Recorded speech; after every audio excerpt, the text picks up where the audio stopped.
I'm afraid of boxes. Big ones or small ones. It doesn't matter. They all scare me. If the lid is open and I can see the contents, it's okay. But if the lid is closed, it makes me cringe in fear. It's all because of an experience I had when I was a child. During the summer, my parents would often take my brother and I to visit our grandmother. She lived in a small country town. Behind her cottage, there was a large barn that we used as a storehouse. The barn was stuffed with all sorts of odds and ends. There were broken antiques, old toys, dusty furniture, piles of junk, and even a suit of armor. It was a treasure trove for children. However, my grandmother was very strict and never allowed us to explore the barn. She said she didn't want us messing around with the stuff in the barn and warned us to keep out of there.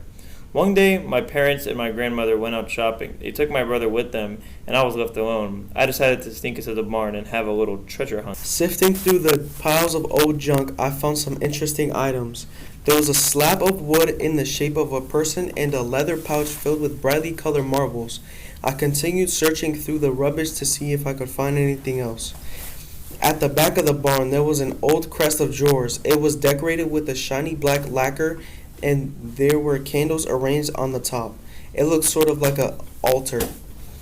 When I pulled out of the drawers, I found a large box. It was about 15 centimeters by 15 centimeters, while everything else in the barn was covered in a layer of dust. The box was unusually clean. I picked up and examined it. The sides of the box had an ornate design on them, and there was a latch on the top where it could be opened. It looked like a miniature treasure chest. With shaking fingers, I pulled back the latch and opened the lid. Inside, there was another box. It looked exactly the same, but slightly smaller. When I opened that box, there was yet another box inside. It was a box inside a box inside a box. Just then, I noticed something disturbing. On the bottom of each box, there was a small inscription.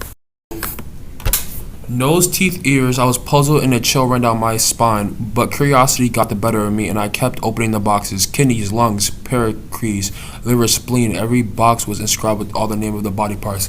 Arm, legs, feet, nails, hair. Finally, I came to the last box. It was